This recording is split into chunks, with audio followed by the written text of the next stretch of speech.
मोदी जी नेहरू जी की तुलना में एक अतुलनीय प्रधानमंत्री हैं। एक वो नेता जिसको पूरे देश ने नेता माना, एक वो नेता जिसको उसकी पार्टी में किसी ने नेता नहीं माना। उस समय गांधी जी की इच्छा के बावजूद किसी ने नेहरू जी को वोट नहीं किया, तो मैं कह सकता हूं आज खड़गे जी की स्थिति उस समय के नेहरू जी से बेहतर है। हमने कांग्रेस के भी नेताओं को सम्मान दिया, उन्होंने अपनी सरकार से खुद को भारत रत्न ले लिया।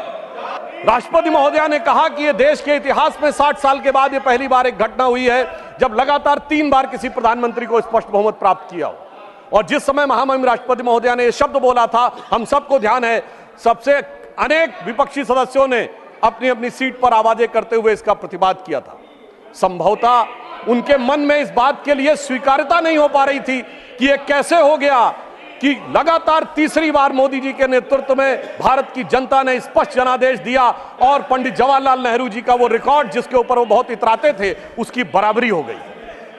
मगर हमारे बहुत से विपक्षी सदस्य कहते हैं कि साहब नेहरू जी की बराबरी तो मोदी जी से नहीं हो सकती। तो सभापति महोदय, मैं आपके माध्यम से कहना चाहता हूं कि तीसरी बार मोदी जी चुन के आए हैं और ये मैं भी मानता हूं कि नेहरू जी और मोदी जी में बराबरी नहीं हो सकती, इसलिए तीसरी बार आने पे मैं सिर्फ 3 बिंदु दूंगा जिस पर हम मानते हैं कि नेहरू जी और मोदी जी की बराबरी नहीं हो सकती। नंबर 1, जब मोदी जी इस देश के प्रधानमंत्री के कैंडिडेट चुने जाने थे, सभापति महोदय, मुझे आज तक याद है 13 सितंबर 2013 शाम 6 बजे भाजपा की पार्लियामेंट्री बोर्ड की बैठक होनी थी और मोदी जी स्वयं उसके मेंबर थे, मगर उन्होंने कहा मैं उस बैठक में नहीं आऊंगा जिसमें मेरे बारे में विचार हो रहा हो।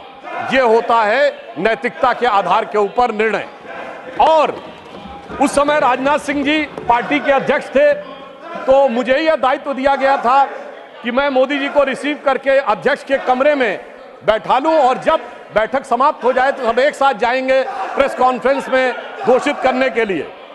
और महोदय, पूरा पार्लियामेंट्री बोर्ड एक मत था, सारे कार्यकर्ता एक मत थे और पूरा देश एक मत था और तब प्रधानमंत्री के कैंडिडेट मोदी जी घोषित हुए।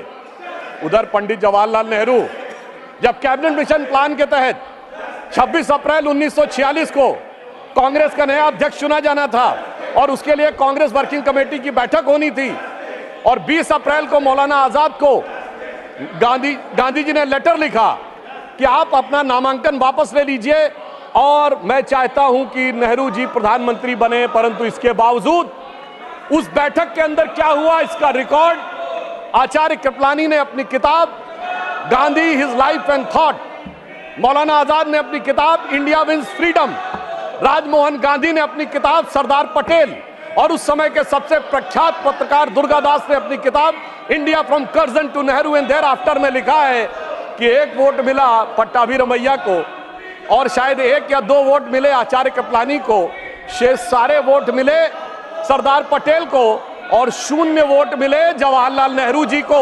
वाकई कैसे तुलना हो सकती है? सर्वसम्मति से प्रधानमंत्री के कैंडिडेट बनने वाले मोदी जी और 0 वोट पाकर प्रधानमंत्री के कैंडिडेट बनने वाले सरदार हमारे नेहरू जी। एक वो नेता जिसको पूरे देश ने नेता माना, एक वो नेता जिसको उसकी पार्टी में किसी ने नेता नहीं माना। इसलिए वाकई तुलना नहीं हो सकती। बल्कि मैं तो कहना चाहूंगा, आज खड़गे जी अध्यक्ष बनना था तो सोनिया गांधी जी की इच्छा थी तो सारे डेलीगेट्स ने खड़गे जी को वोट कर दिया और शशि थरूर जी ने नामांकन वापस कर लिया। उस समय गांधी जी की इच्छा के बावजूद किसी ने नेहरू जी को वोट नहीं किया, तो मैं कह सकता हूं आज खड़गे जी की स्थिति उस समय के नेहरू जी से बेहतर है। अब मैं दूसरा बिंदु कहना चाहता हूं कि इसमें वाकई प्रधानमंत्री श्री नरेंद्र मोदी जी और खड़गे जी में तुलना नहीं हो सकती।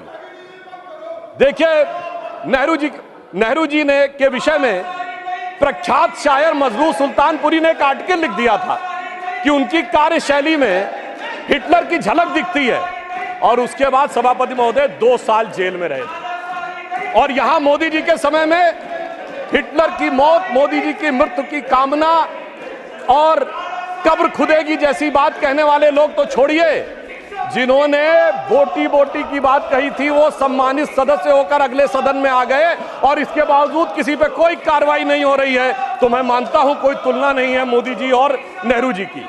दोनों की अप्रोच में जमीन आसमान का अंतर है।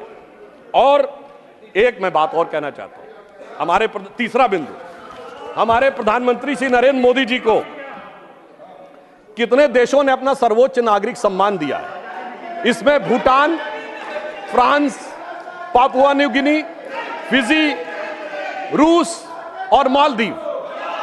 और मेरे विरोधी विशेष रूप से सुने, इसके अतिरिक्त तमाम मुस्लिम देश, Egypt, Saudi Arabia, United Arab अमीरात, बहरीन, अफगानिस्तान और विशेषकर ध्यान दें फिलिस्तीन, इतने देशों ने अपना सर्वोच्च नागरिक सम्मान प्रधानमंत्री श्री नरेंद्र मोदी जी को दिया, जो भारत के इतिहास में किसी मंत्री को नहीं मिला।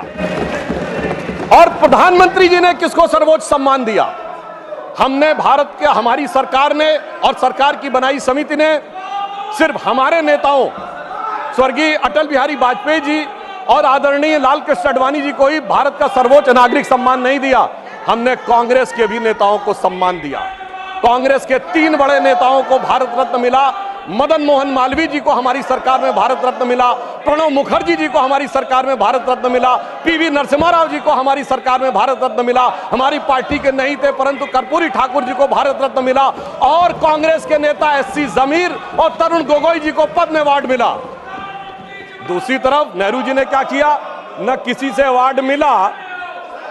अरे भाई, दूसरी पार्टी छोड़िए, अपनी पार्टी के सरदार पटेल और बाबा साहब अंबेडकर को भी नहीं दिया, उन्होंने अपनी सरकार से खुद को भारत रत्न ले लिया।